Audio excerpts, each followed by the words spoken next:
दोस्तों, मुझे हमेशा अपने सास और मेरे ससुर का लंबा प्रोग्राम देखने का बहुत शौक था।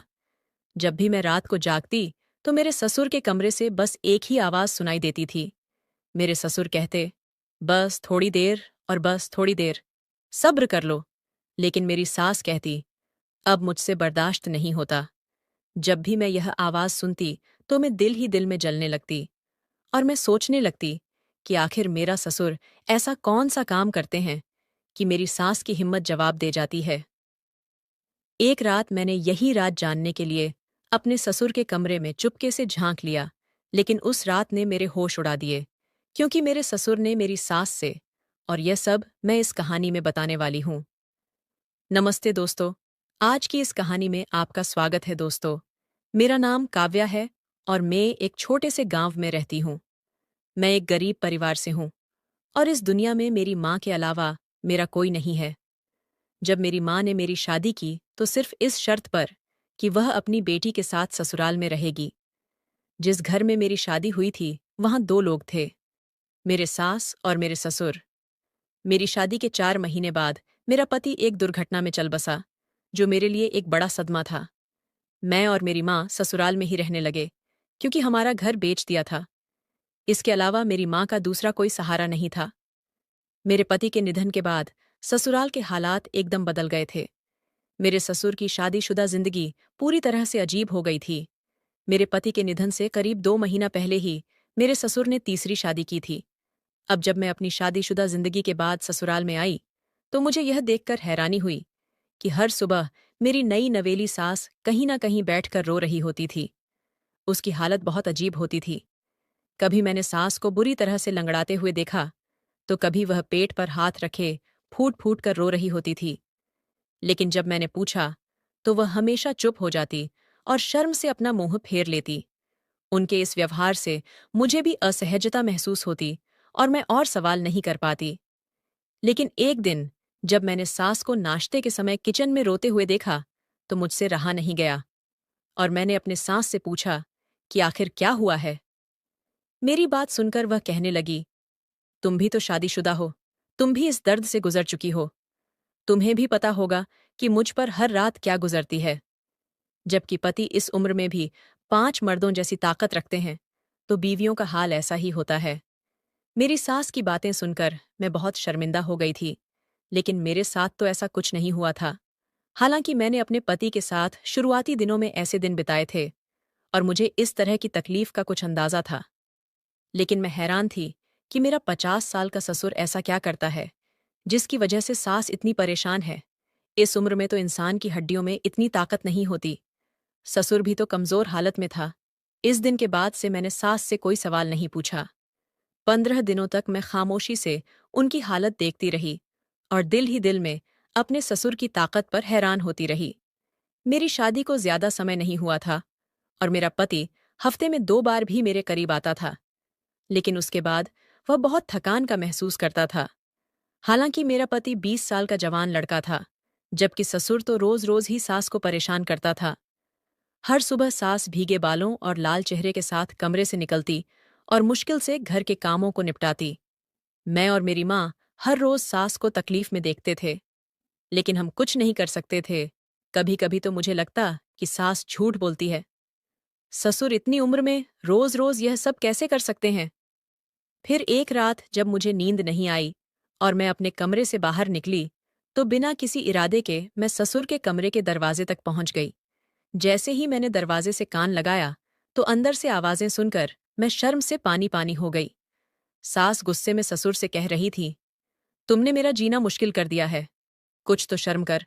मुझे तो लगा था कि यह सिर्फ कुछ दिनों की बात होगी, लेकिन तुम्हारा जिद खत्म नहीं हो रहा। अब मेरी बस हो गई है, मैं इससे ज्यादा बर्दाश्त नहीं कर सकती। मुझे छोड़ दो। जबकि ससुर कह रहे थे, अभी तो वक्त ही कितना हुआ है और तुम ऐसी बातें कर रही हो। मैंने उन्हें चुपचाप सुना। फिर कुछ देर की खामोशी के बाद सास की सिसकियों की आवाज सुनाई दी। मुझे समझ में आ गया कि अंदर क्या हो रहा होगा। मैं शर्म के मारे मैं वापस पलट गई और मुझे यकीन हो गया कि सास ठीक ही कहती थी कि इस उम्र में भी ससुर का स्वास्थ्य अच्छा था। उस दिन के बाद से मैं सास की तरफ से अपनी आंखें बंद कर लेती थी, क्योंकि यह मियाम बीवी का निजी मामला था। लेकिन एक दिन सुबह मेरी सास रोते हुए अपने कमरे से निकली और उनके साथ एक सामान का बैग था। उसने मेरी माँ की तरफ एक नज़र डाली और बोली, बस, मैं इस आदमी के साथ और नहीं रह सकती। इसने तो मेरी जान ही निकाल कर रख दी है। मैं अब यहाँ से जा रही हूँ। मेरी माँ ने उसे रोकने की कोशिश की, लेकिन वह नहीं मानी। मैंने भी उसे समझाने की कोशिश की, लेकिन वह अपना फैसला ले चुकी थी और अपना सामान लेकर ससुराल छोड़ गई। मेरी सास को गए हुए एक दिन भी नहीं गुजरे थे कि मेरे ससुर ने घर में शोर मचा दिया कि किरण चली गई है, तो क्या हुआ? मेरे लिए किसी नई दुल्हन को ले आओ, मैं अकेला नहीं रह सकता।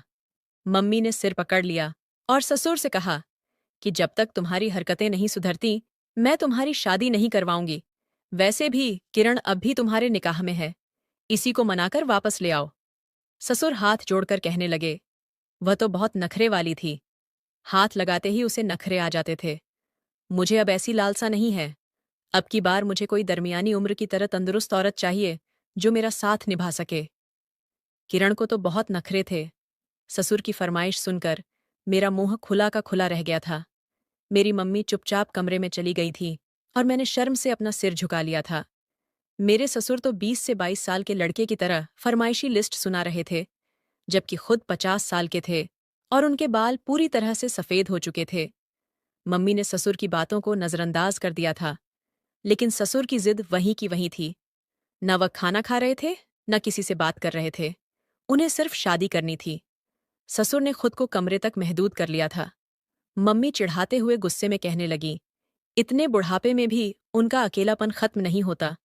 कितने लोग बीवी के मरने के बाद तन्हा रहते हैं, लेकिन इसे तो बस बीवी चाहिए, और वह भी अपनी मनपसंद की। इस उम्र में इसे कौन लालच देगा? मैं कहाँ से ऐसी लालच तलाश करूं? अब तो गरीब घराने की लड़कियां भी इसका नाम सुनकर कानों को हाथ लगाती हैं। इसकी शोहरत दूर दूर तक फैल चुकी थी कि यह बीवियों को इस कदर इस्तेमाल करता है। मम्मी की बात सुनकर मैं सोच में पड़ गई। मैंने मम्मी से कहा, मेरी एक दोस्त प्रीति तलाक याफ्ता है, घर में बैठी है। अगर आप कहीं तो रिश्ते की बात चलाती हो।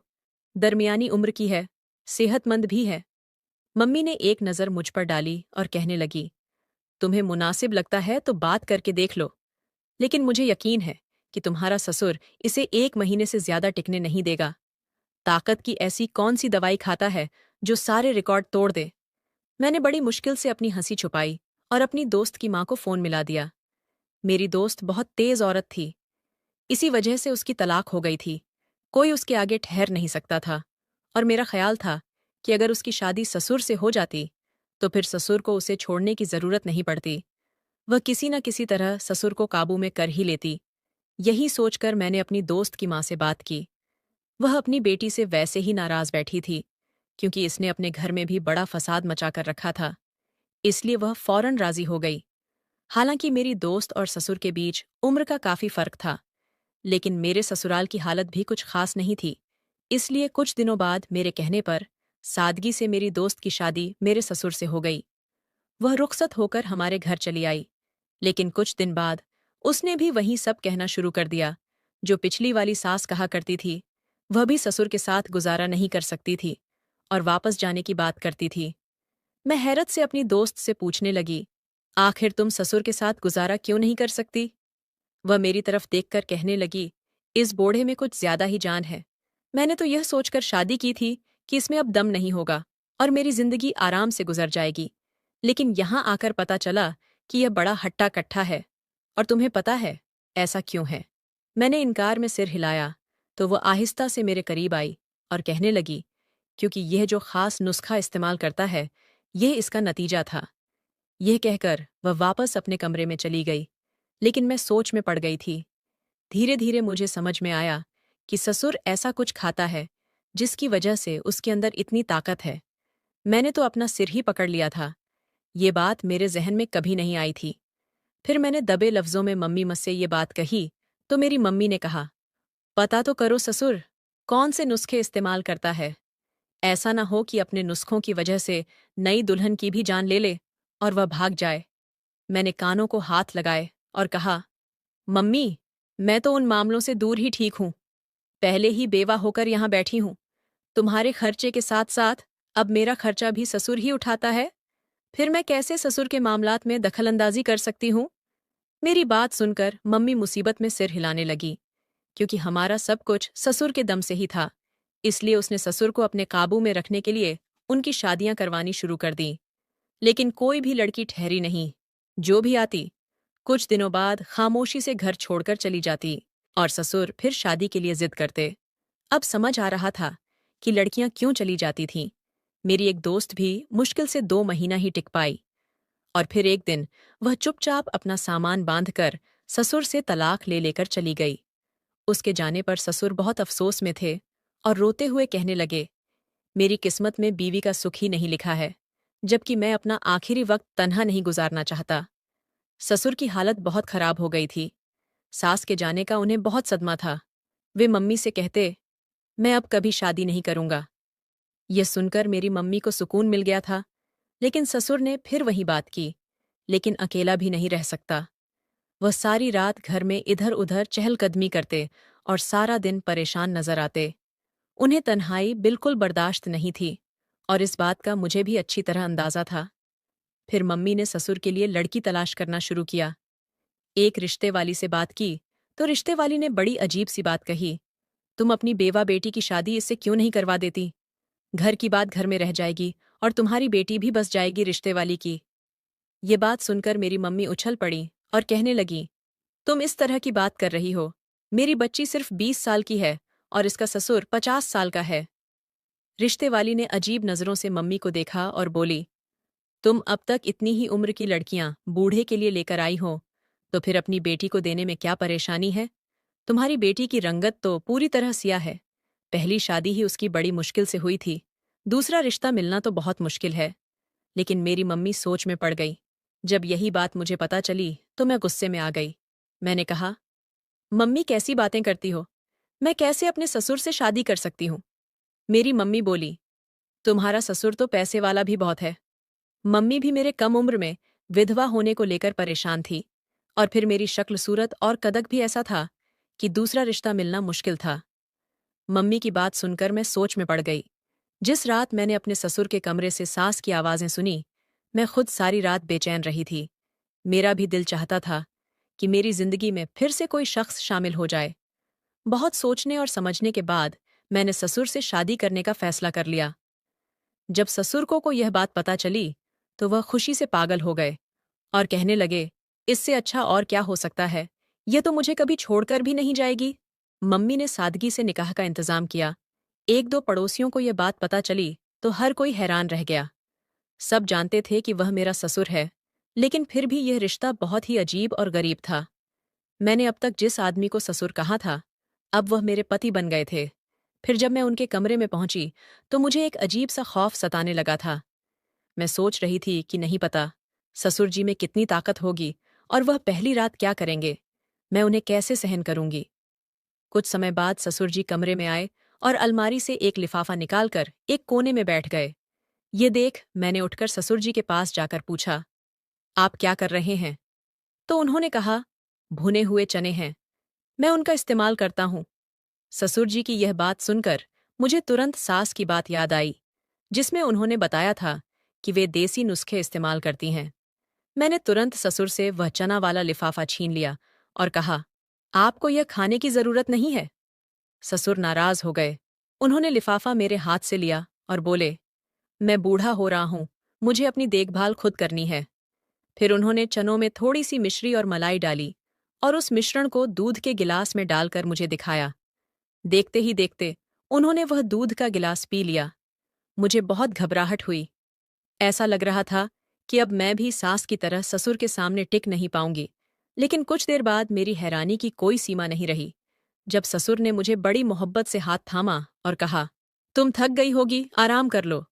उन्होंने मुझसे किसी भी तरह की जोर जबरदस्ती नहीं की थी, ना ही कोई रिश्ते की उम्मीद जताई थी, बल्कि उन्होंने मेरी थकान का एहसास किया और मुझे आराम करने दिया। कुछ देर बाद मैं गहरी नींद में सो गई। अगली सुबह सब कुछ बहुत खुशगवार था। ससुर ने मुझे एक बड़ी रकम दी और कहा, यह तुम्हारे भविष्य की सुरक्षा के लिए है। इसे अपने अकाउंट में जमा कर लो, ताकि अगर मुझे कुछ हो जाए तो तुम्हें कोई परेशानी ना हो। यही सुनकर मैं थोड़ी परेशान हो गई और कहा, आपका साथ मेरे पास है, तो मुझे इन पैसों की कोई जरूरत नहीं है। मेरी बात सुनकर ससुर के चेहरे पर खुशी आ गई, लेकिन फिर भी उन्होंने वह पैसे मेरे अकाउंट में जमा करवा दिए। कुछ और दिन बीते, लेकिन मैंने में कोई बुरी आदत नहीं पाई। वह बहुत ही ख्याल रखने वाले थे, शांत मिजाज के थे और हर छोटी जरूरत का ध्यान रखते थे। हमारे बीच एक अच्छा और सच्चा ताल्लुक बन चुका था, लेकिन इसमें भी उन्होंने कभी जोर जबरदस्ती नहीं की, बल्कि हमेशा मेरी मर्जी, मेरे खुशी पूछते थे। मेरे करीब आने से पहले मुझसे इजाजत मांगने पर मैं बहुत हैरान थी, क्योंकि मैंने सोचा था कि शादी करने से पहले ससुर बिल्कुल अलग होंगे। फिर एक दिन जब मैंने उनसे यह सवाल किया, तो ससुर ने मुझसे एक ऐसा राज खोला जिससे मेरे होश उड़ गए। वह कहने लगे, मैंने अपनी सारी जिंदगी तुम्हारी माँ के साथ बिताई है। वह हमेशा छोटी छोटी बातों का ख्याल रखती थी, इसलिए मेरे लिए अकेला रहना बहुत मुश्किल था। शादी करने का ख्याल हमेशा मेरे मन में था, लेकिन जब भी कोई लड़की शादी करके आती, वह मेरे पैसों पर ध्यान देती। जैसे मैंने तुम्हें तुम्हारे भविष्य के लिए पैसे दिए थे, वैसे ही मैंने अपनी पहली बीवियों को भी शादी के बाद पैसे दिए थे, ताकि उन्हें लगे कि मैं जल्दी नहीं मरने वाला और वह खुद को गैर महफूज महसूस ना करें। लेकिन ऐसा करने के बावजूद कुछ ही दिनों बाद वह बहुत सारे पैसे लेकर मुझसे तलाक ले लेती। वह मुझे इतना परेशान कर देती कि मैं उन्हें छोड़ने पर मजबूर हो जाता। फिर वह खुद ही किसी बहाने से मुझसे अलग हो जाती और मैं फिर कभी उन्हें वापस लेने की कोशिश नहीं करता, क्योंकि ऐसी औरत को क्यों अपने साथ रखता जो पहले पैसों के लिए मुझसे जुड़ी थी। मैं हमेशा यही सोचता था कि एक दिन मुझे कोई नेक और सच्ची बीवी मिलेगी, जो मेरे पैसे के लिए नहीं, बल्कि मुझसे सच्चा प्यार करेगी और मेरे साथ जिंदगी बिताएगी। लेकिन ऐसा कभी नहीं हुआ। हर लड़की यही सोचती कि मैं 50 साल का बूढ़ा हूं और जल्दी मर जाऊंगा, इसीलिए वह मेरे पास पैसे के लिए आती और फिर तलाक लेकर चली जाती। फिर जब तुम मेरी जिंदगी में आई, तो तुमने मुझे उसी तरह से सच्चा ख्याल रखना शुरू किया, जैसे मेरी पहली पत्नी ने किया था। मैंने देखा कि तुम्हें पैसों का कोई लालच नहीं था। मैंने तुम्हें भी पैसे देकर यही देखने की कोशिश की कि क्या तुम मेरे पैसे के लिए मेरे पास हो। लेकिन जब तुमने पैसे लेने से इनकार किया, तो मेरी खुशी का ठिकाना नहीं रहा। मुझे समझ में आ गया कि अब मेरी जिंदगी सुकून से कटेगी। तुम मेरी उम्र से बहुत छोटी हो, लेकिन तुमने साबित कर दिया कि मियाँ बीवी के रिश्ते में उम्र कोई मायने नहीं रखती। ससुर की बातों पर मैं पूरी तरह हैरान हो गई थी। फिर मैंने अपने ससुर से पूछा, आप चने और मिश्री क्यों खाते हैं? मेरी बात सुनकर वे मुस्कुराए और बोले, यह एक ताकतवर नुस्खा है। इससे सिर्फ आंखें ही नहीं, बल्कि दिल की सेहत भी मजबूत होती है और मर्दाना ताकत में भी इजाफा होता है। लेकिन मैं इसे अपनी आंखों के लिए इस्तेमाल करता हूँ, क्योंकि समय के साथ मेरी आंखों की रोशनी कमजोर हो रही है और मैं चाहता हूँ कि मेरी आंखें खराब ना हो जाएं। इसीलिए मैं रोज इसे इस्तेमाल करता हूँ। ससुर की यह बात सुनकर मेरे चेहरे पर मुस्कान आ गई। वे वाकई बहुत अच्छे इंसान थे, लेकिन इस घर के बाकी लोग उनकी अच्छाई का फायदा उठाते रहे थे। अब मुझे समझ में आ गया था कि जो औरतें इस घर से तलाक लेकर भागी थीं, वे ससुर के पैसे लूट कर चली गई थीं, और मेरी माँ तो ससुर के पैसों के लिए ही घर में रुकी हुई थी। अगर ससुर के पास पैसा ना होता, तो क्या मेरी माँ उनके घर में रहती? अब मुझे समझ में आ गया था कि यह दुनिया पैसे के पीछे भागती है, और जब पैसा मिल जाता है, तो रिश्तों की कोई अहमियत नहीं रहती। लेकिन मेरे ससुर ने मुझे एक पत्नी के तौर पर जो मोहब्बत दी थी, उसे मैं कभी छोड़ने का सोच भी नहीं सकती थी। आज मैं अपने 50 साल के पति के साथ एक खुशहाल जिंदगी बिता रही हूँ और पूरी तरह खुश हूँ। यकीनन, अगर इस दौर में एक अच्छा हमसफर मिल जाए, तो इससे बड़ी कोई बात नहीं हो सकती। उम्र के फर्क का असर सिर्फ आपके दिमाग पर होता है। अगर इंसान तंदुरुस्त और ताकतवर हो, तो वह आसानी से एक दूसरे की तमाम जरूरतों को पूरा कर सकते हैं। लेकिन हमारे समाज में पैसा ही सबसे अहम माना जाता है। अगर पैसे का साथ हो, तो रिश्तों की भी कदर होती है। अगर इंसान सादा जिंदगी जीता हो, तो वह हमेशा खुद से ही जूझता रहता है। तो दोस्तों, आपको ये कहानी कैसी लगी? कमेंट करके जरूर बताएं। अगर आपको ये कहानी पसंद आई हो, तो इसे लाइक करें और अपने दोस्तों के साथ शेयर करें। आगे भी ऐसी ही रोमांचक कहानियों के लिए हमारे चैनल को सब्सक्राइब करें और बेल आइकन दबाना ना भूलें, ताकि आप हमारी कोई भी कहानी मिस ना करें।